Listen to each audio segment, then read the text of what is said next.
This morning, we have new polling and estimates from our CBS News Battleground Tracker.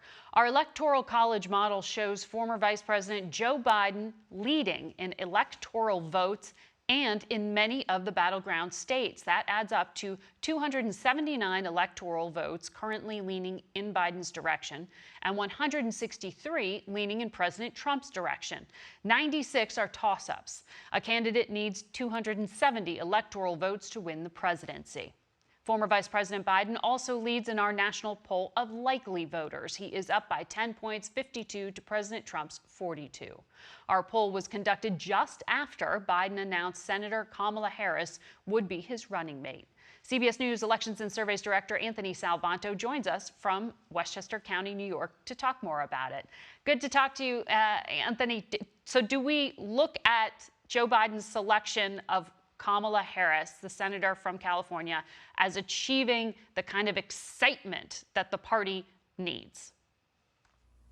So the short answer is yes, at least what Democrats tell us. They tell us they're overwhelmingly satisfied with the choice, and most tell us they're enthusiastic about it. Then you look inside the party at key groups. You look at liberals and the very liberal who weren't all with Joe Biden during the early primaries. They are happy with the pick. You look at the African American vote, which is so important to Democrats. They are enthusiastic about the pick. And then maybe most important of all, Democrats tell us they feel having Harris on the ticket helps its chances of winning in November more than hurts it. And you'll recall that's always been a key calculus for Democrats this year. In fact, Joe Biden got the nod largely because Democrats liked his chances of winning in November. So on the measure of whether or not a VP pick gives the party what it is looking for, Democrats tell us the answer is yes.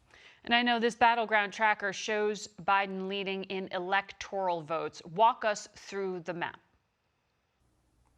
So the map is a tale of two regions right now. First, across the upper Midwest, where you get states like Pennsylvania and Wisconsin and Michigan, ones that are almost always in play, those are leaning towards Joe Biden. But then there's the perhaps more surprising area, and that's across the Sun Belt. States like Arizona, Georgia, even Texas, all look to be in play. They've moved towards Joe Biden into toss-up status this summer.